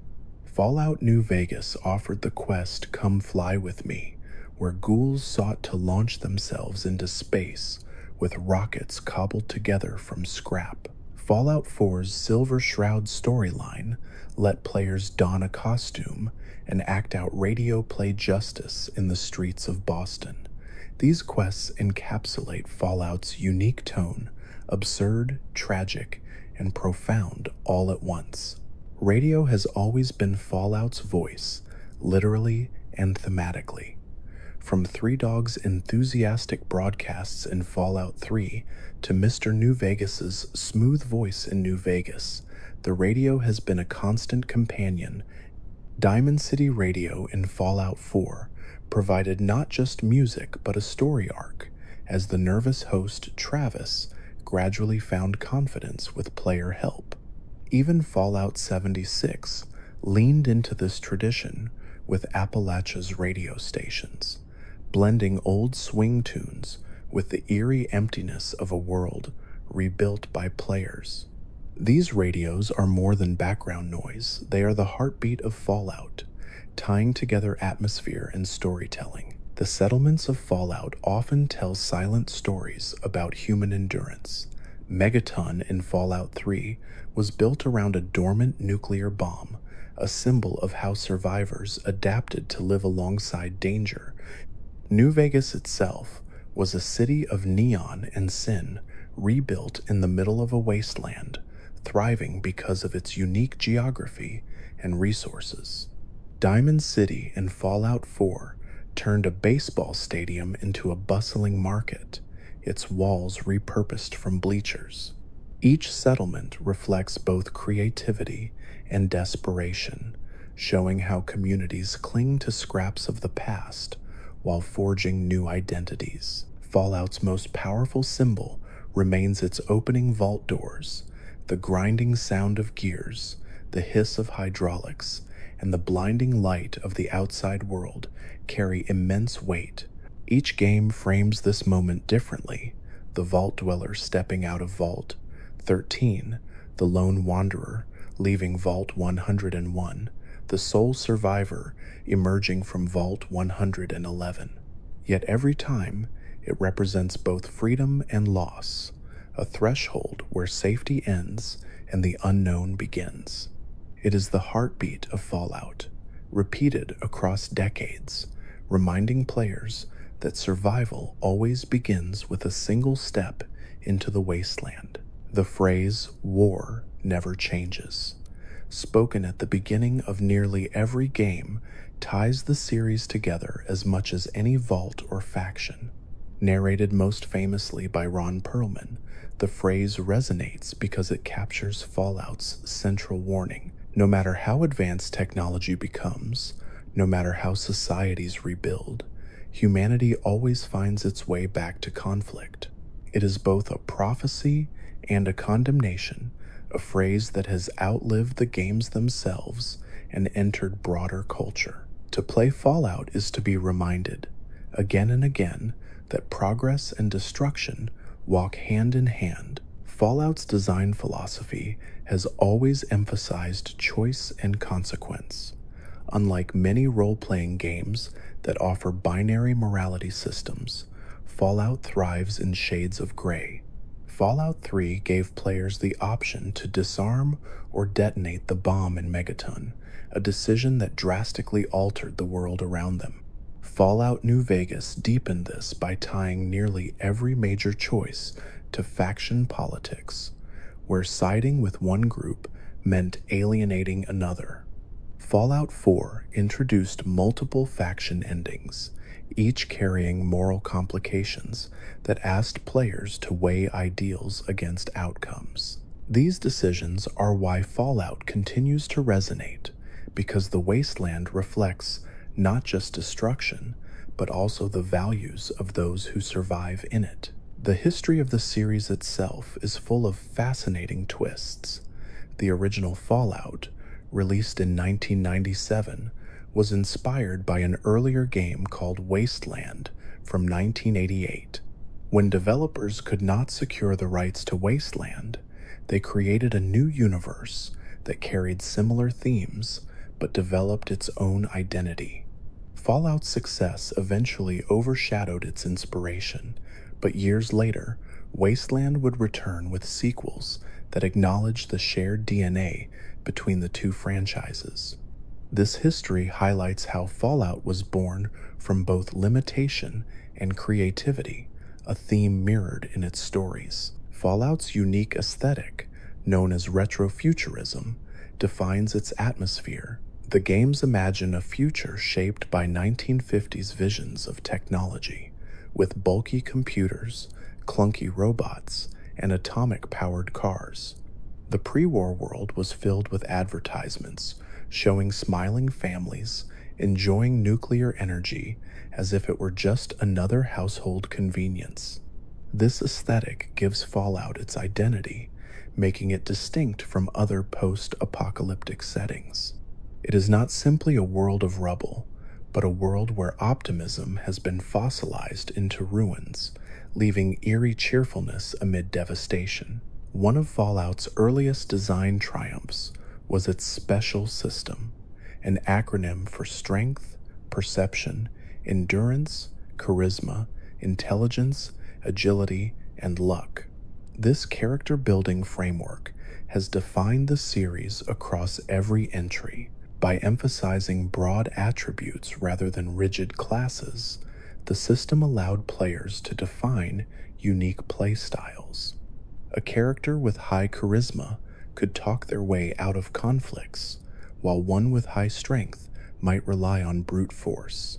Fallout 4 simplified the system, but retained its flexibility, while Fallout 76 added perk cards that let players customize further. Special has become one of the most recognizable elements of Fallout, a cornerstone of role-playing freedom. Companions across the series reflect Fallout's evolving storytelling. Fallout 2 introduced quirky allies like Sulik, a tribal warrior with a sardonic wit. Fallout 3 gave players memorable friends like Dogmeat and Fox, who embodied loyalty and strength. Fallout New Vegas added some of the richest companions in role-playing history, including Veronica, who balanced humor with her brotherhood ties, and Boone, a haunted sniper struggling with guilt. Fallout 4 expanded this further, giving companions affinity systems where their trust and approval grew based on player actions.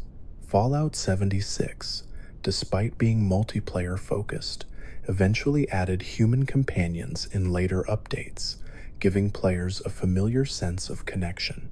Each companion adds not only utility, but humanity, anchoring the player in the wasteland's chaos. Music remains another defining feature. The cheerful swing and jazz tracks of Galaxy News Radio in Fallout 3 became inseparable from wandering the capital wasteland. Songs like I Don't Want to Set the World on Fire by the Ink Spots and Butcher Pete became iconic because of the contrast they created with devastation. Fallout New Vegas leaned into country and western influences, introducing many players to classics like Big Iron. Fallout 4 continued this trend, with Diamond City Radio offering humorous commentary from Travis, whose personal growth tied directly to quests. Fallout 76 blended Appalachian folk influences with its soundtrack, tying local history to its setting. These soundtracks are not just background noise, but storytelling devices, reminding players of the culture that once thrived before the bombs. The humor of Fallout often takes the form of satire, poking fun at bureaucracy, corporations, and human behavior. Vault-Tech's propaganda is a prime example, presenting horrifying experiments as benevolent social programs. Questlines like Fallout 4's Silver Shroud parody pulp heroes while exploring themes of identity and performance. Fallout 3's quest involving Moira Brown's survival guide mixed comedy with danger, turning reckless optimism into a series of bizarre experiments. Fallout New Vegas played with absurd quests like Come Fly With Me, which ended with ghouls launching themselves into the sky in rockets cobbled from scrap. Humor in Fallout is rarely random. It is a reflection of how people cope with devastation through absurdity. Fallout's monsters provide both danger and symbolism. Deathclaws remain the most feared, towering lizards engineered before the war as military weapons. Mirelurks, grotesque crustaceans, dominate coastlines and swamps, forcing survivors to adapt to their armored shells. Super mutants embody the consequences of scientific arrogance, created from the forced evolutionary virus. Feral ghouls blur the line between human and monster, tragic reminders of lives destroyed by radiation. In Fallout 76, Appalachia added unique creatures inspired by local myths, such as the Mothman and the Grafton Monster. These beasts are more than enemies. They represent how the world itself has been reshaped into something alien and terrifying. Quests remain the soul of Fallout. Fallout 3's Tranquility Lane, with its eerie black and white simulation, forced players into unsettling moral choices under the control of a sadistic overseer. Fallout New Vegas offered a wealth of branching storylines, from faction politics to personal tragedies like Boone's search for redemption. Fallout 4 experimented with dramatic set pieces, such as exploring the Glowing Sea's irradiated wasteland or joining the railroad to free synths. Fallout 76 eventually added narrative quests through the Wastelanders expansion, allowing players to interact with factions like the Settlers and Raiders. Each quest blends personal drama with larger questions, asking players to decide not just what they will do, but who they will be. The legacy of Fallout extends beyond games. Bethesda embraced fan culture by producing real-life Nuka-Cola Quantum, Pip-Boy replicas, and even board games.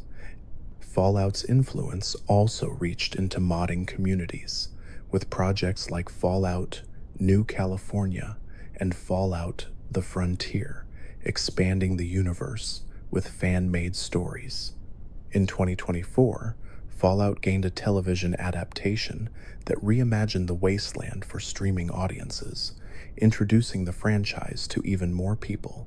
This cultural footprint proves that Fallout has transcended gaming, becoming a lens through which people explore questions about survival, society, and the consequences of war. The phrase "war never changes" has remained the constant thread through every entry.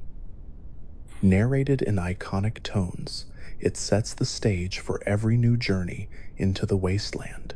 It is more than a catchphrase, it is the thesis of the series. No matter how much technology advances, no matter how many times society rebuilds, conflict remains inevitable. Fallout's enduring appeal lies in this balance of timeless warning and personal storytelling. It is a world where players can laugh at absurd puppets in Vault 77, weep at skeletons holding hands in ruined houses, and question their morality when deciding the fate of entire factions. Fallout is not simply about surviving nuclear fire. It is about what comes after the choices, the communities, and the values that shape the future. From the lonely vault dweller of the 1990s to the massive multiplayer worlds of today, every Fallout game tells the same story in new ways. Humanity endures, stumbles, and tries again. War never changes, but people do, and that tension is what makes Fallout endlessly compelling. The Fallout series is unique because of how it ties together comedy, tragedy, and philosophy in one package. At its core, every Fallout game is about rebuilding in the shadow of destruction, but each entry chooses to explore that theme in different ways. Sometimes the story is about family, as in Fallout 3, where the lone wanderer searches for their father and later decides the fate of the capital wasteland. Sometimes it is about identity, as in Fallout New Vegas, where the courier rises from near death to shape the political future of the Mojave. And sometimes it is about personal loss, as in Fallout 4, where the sole survivor searches for a stolen child. Despite these differences, the heart of Fallout remains the same: survival and the choices that define it. One of the most enduring pieces of Fallout lore revolves around the Great War itself.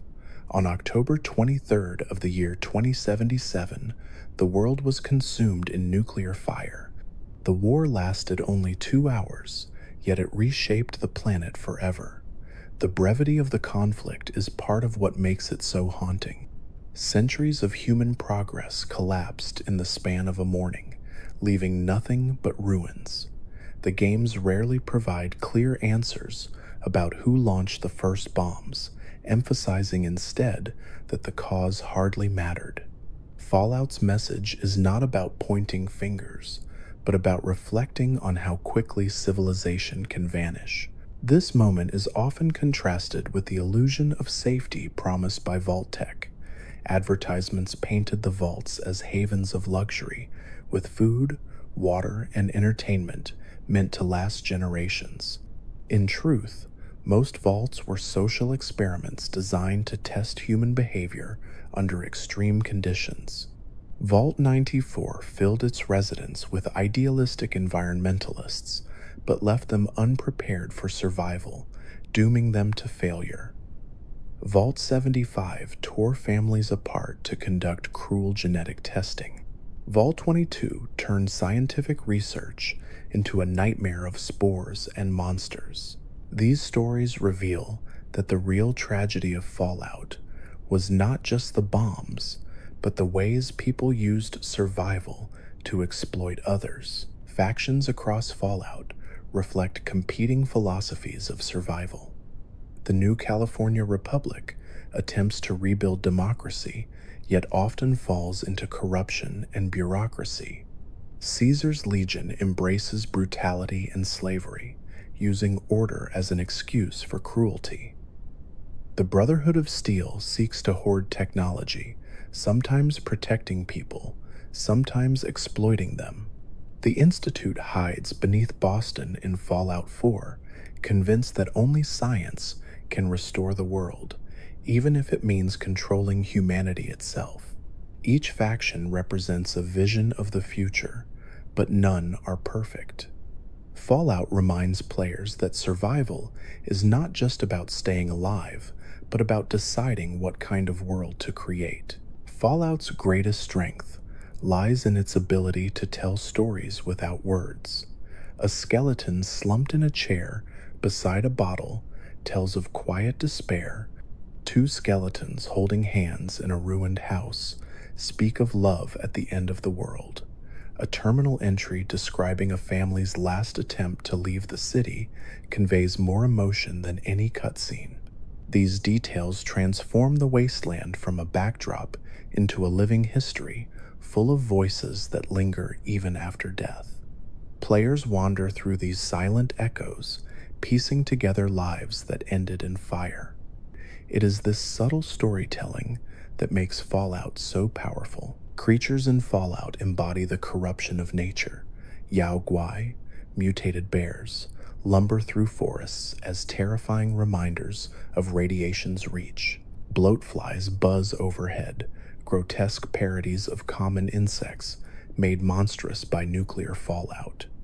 Radroaches, though small, embody the persistence of life in even the harshest conditions. Then there are the unique horrors, the Nightkin of Fallout New Vegas, warped by stealth technology, or the Scorched of Fallout 76, consumed by a plague that twists them into mindless husks.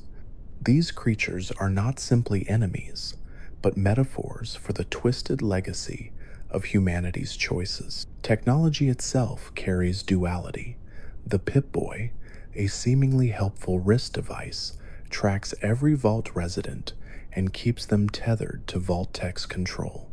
Robots like Mr. Handy provide comic relief with cheerful voices, yet in the ruins they often turn hostile, blindly following outdated programming. Synths in Fallout 4 blur the line between machine and human, raising questions about identity, memory, and freedom. Power armor gives its wearers immense strength, but also dehumanizes them, transforming individuals into armored figures of fear. Fallout uses technology not as a symbol of progress, but as a mirror of human arrogance, reminding players that every invention carries consequences. Radio stations tie the wasteland together. In Fallout 3, Three Dogs Galaxy News Radio encouraged players with humor and optimism, insisting that truth still mattered even in ruins. In Fallout New Vegas, Mr. New Vegas's calm voice provided contrast to the chaos of the Mojave, soothing players with swing music and gentle commentary. Fallout 4's Diamond City Radio told its own story, with Travis evolving from a nervous host to a confident personality thanks to player involvement. Even Fallout 76, often criticized at launch, used radio to bind its community, blending old swing tunes with eerie silence. Radio in Fallout is not just entertainment, it is connection, hope, and continuity. Fallout's humor shines brightest when it clashes with tragedy. Moira Brown's survival guide in Fallout 3 put players through absurd experiments that highlighted the ridiculousness of optimism in the face of devastation. Fallout New Vegas's quest, Beyond the Beef, combined dark comedy with horror, exposing cannibalism hidden beneath high society. Fallout 4's Silver Shroud let players don a costume and deliver corny justice in a world filled with despair. Even Fallout 76 leaned into humor with eccentric events and quirky side quests. This ability to balance laughter with horror is what gives Fallout its distinct identity. The design of settlements demonstrates humanity's creativity, Megaton in Fallout 3 was built around a dormant nuclear bomb, a decision both ingenious and terrifying. New Vegas was rebuilt in the Mojave Desert as a glittering beacon of neon, surviving because of its resources and geography. Diamond City in Fallout 4 turned a baseball stadium into a bustling market, reflecting how survivors adapt the past to build the future. In Fallout 76, players themselves became settlement builders, crafting camps that reflected both practicality and imagination. These spaces embody Fallout's theme of resilience, showing that even in ruins, people will create homes. Some of Fallout's most haunting locations are inspired by horror. The Dunwich Building in Fallout 3 is filled with whispers, visions, and occult references, drawing from the works of H.P. Lovecraft. Fallout 4 continued this with Dunwich Borers, a quarry where workers were driven mad by strange forces. Fallout 76 expanded the idea with cryptic references to eldritch horrors beneath Appalachia. These stories suggest that nuclear fire was not the only horror unleashed, that deeper, older terrors might lurk beneath the surface. By blending science fiction with cosmic horror, Fallout creates unease that lingers long after the screen fades. The legacy of Fallout stretches beyond the games themselves. Merchandise ranges from Funko Pops of Vault Boy to full-sized Pip-Boy replicas. Nuka-Cola Quantum was recreated as a real soda for fans. Board games and tabletop adaptations let players create their own wasteland adventures. In 2024, a television series brought Fallout to streaming, introducing the wasteland to audiences who had never played the games. This cultural impact proves that Fallout is not just a role-playing game franchise, but a global phenomenon that resonates because of its humor, tragedy, and timeless warning. War never changes. This phrase ties every Fallout game together, echoing at the start of nearly every entry. It is more than a tagline, it is the thesis of the entire series.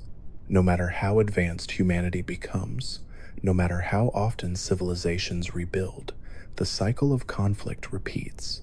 Fallout's enduring power lies in this reminder: beneath the humor, beneath the quests, beneath the monsters and companions, lies the truth that war never changes, but people can.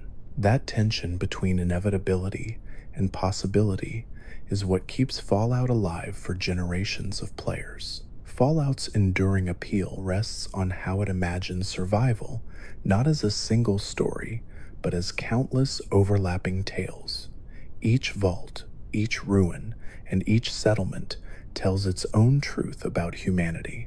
In Fallout 3, the Museum of Technology is filled with exhibits about rockets and space travel, dreams of exploration that burned away in nuclear fire. Fallout New Vegas's Hoover Dam stands as both a symbol of pre-war ingenuity and a prize that every faction covets, proof that power in the wasteland is as much about electricity as it is about ideology. Fallout 4's glowing sea shows what happens when devastation is absolute, a land so saturated with radiation that even the bravest wanderers hesitate to tread. Each of these places reminds players that the wasteland is not just a battlefield, but a storybook written in ash. The factions of Fallout carry philosophies that mirror real-world debates. The New California Republic represents democracy struggling with corruption and inefficiency. Caesar's Legion embodies the dangers of authoritarianism disguised as order. The Brotherhood of Steel illustrates the temptation of hoarding knowledge in the name of protection while often slipping into tyranny. The Institute reflects faith in science without morality, believing control is the only path to progress. Even smaller groups, like the Railroad in Fallout 4, force players to confront moral questions about freedom, identity, and sacrifice. By presenting imperfect factions rather than simple heroes and villains, Fallout asks players to consider what values truly matter when the world must be rebuilt from ruins. Fallout's companions carry emotional weight that transcends mechanics. Dogmeat has been a symbol of loyalty since the very first game, offering unconditional companionship. Characters like Nick Valentine, a synth detective in Fallout 4, grapple with questions of memory and humanity, embodying Fallout's themes of identity. Veronica in Fallout New Vegas represents humor and warmth even in the midst of harsh Brotherhood traditions. Boone, haunted by guilt, embodies the emotional scars of war. These companions are not simply allies in combat, they are emotional anchors who make the wasteland less lonely. Through them, Fallout emphasizes that survival is not just about scavenging, but about connection. Quests across Fallout remain some of the most memorable in role-playing history. The Replicated Man in Fallout 3 delved into themes of artificial life and morality, while Blood Ties asked players to decide the fate of a community of people who survived by drinking blood. Fallout New Vegas included Beyond the Beef, which mixed horror and satire in equal measure, and Come Fly With Me, a mission that gave ghouls the chance to launch into the stars. Fallout 4 expanded the cinematic scope with The Last Voyage of the U.S.S. Constitution, a story where robots attempted to turn an 18th century ship into a rocket.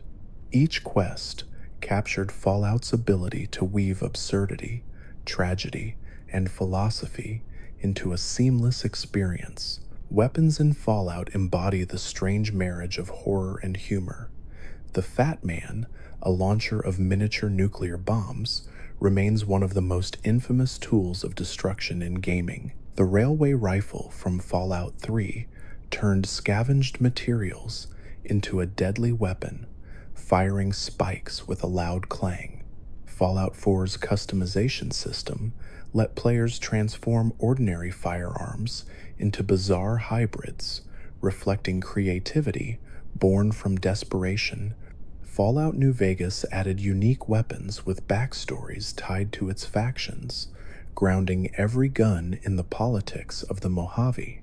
Even melee weapons, from super sledges to shish kebabs, carried stories of improvisation. Every weapon in Fallout feels less like a piece of equipment and more like an artifact of survival. Monsters remain equally iconic. Deathclaws terrify players not only for their ferocity, but for what they represent: science's ambition twisted into monstrosity.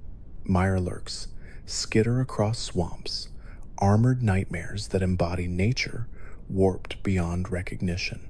Ghouls remind players that radiation is as much psychological as it is physical, with some ghouls retaining their humanity while others devolve into feral husks. Super mutants illustrate the dangers of forced evolution, with their brute strength balanced by tragedy in figures like Marcus, who retained his intelligence and advocated peace. Fallout 76 expanded the bestiary further, adding Appalachian legends like the Mothman, which blurred the line between folklore and mutation. These creatures define Fallout not just through combat, but through symbolism. The radio stations of Fallout tie its worlds together with personality and music. Galaxy News Radio in Fallout 3 gave players a sense of hope through Three Dogs' enthusiastic commentary. Mr. New Vegas in Fallout New Vegas offered smooth reassurance, his calm tone contrasting with the chaos of the Mojave. Diamond City Radio in Fallout 4 added a personal story arc, with Travis growing in confidence as the player helped him overcome self-doubt. These radio hosts were not just voices, they were lifelines, proof that even in ruins, people still found ways to communicate, to laugh, and to remember songs from long ago. Fallout's aesthetic is one of its greatest strengths.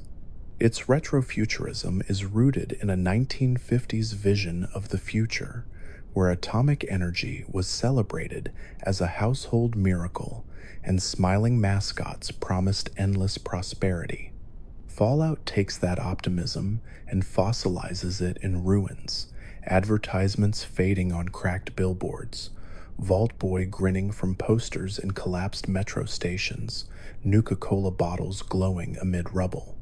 This unique visual style ensures that Fallout is instantly recognizable. It is not just a post-apocalyptic setting, but a satire of consumer culture, where the promises of corporations endure even after the world that created them has burned away. The moral heart of Fallout lies in its insistence that survival alone is not enough. Time and again, players are asked to choose not only who lives, but what kind of society should emerge. In Fallout 3, the choice to purify the water of the capital wasteland or to taint it reflects the tension between altruism and cruelty. In Fallout New Vegas, aligning with a faction determines the fate of the Mojave, asking whether democracy, dictatorship, corporate control, or independence is the best path. Fallout 4 forces players to decide the future of Boston, weighing family, freedom, and ideology. These choices reveal Fallout's core philosophy. The wasteland is not about endings, but about beginnings. The cultural impact of Fallout extends beyond gaming. Phrases like "war never changes" are quoted far outside the series. Merchandise ranges from bobbleheads to collectible Nuka-Cola bottles. Modding communities keep older games alive with ambitious projects that expand or remake entire wastelands. In 2024, the television adaptation introduced Fallout to entirely new audiences, blending familiar Vault imagery with fresh storytelling. Fans have recreated Pip-Boys, cosplayed as Vault Dwellers, and filled conventions with props like super sledges and power armor. Fallout has transcended its medium, becoming a cultural touchstone about resilience, satire, and imagination. Perhaps the greatest achievement of Fallout is how it blends scale with intimacy. It asks players to confront the collapse of nations while also noticing the details of skeletons in diners, of journals left on desks, of songs playing faintly from broken radios. It balances absurd quests about rocket-launching ghouls with haunting stories of children separated in vaults. It gives players the choice to detonate a bomb in a town or to save it, to ally with tyrants or rebels, to walk alone or with companions. Fallout's genius lies in making the wasteland feel both enormous and deeply personal, a world where every choice matters because every life matters. At the end of the day, Fallout is not about nuclear bombs or radiation or monsters. It is about people. It is about how they break, how they endure, how they rebuild, and how they fail. It is about humor in the face of despair, loyalty in the shadow of betrayal, and hope in the ruins of destruction. This is why Fallout endures, not because it offers easy answers, but because it reflects the complexity of humanity itself. And though its motto warns that war never changes, Fallout also suggests something quieter, something more hopeful that people can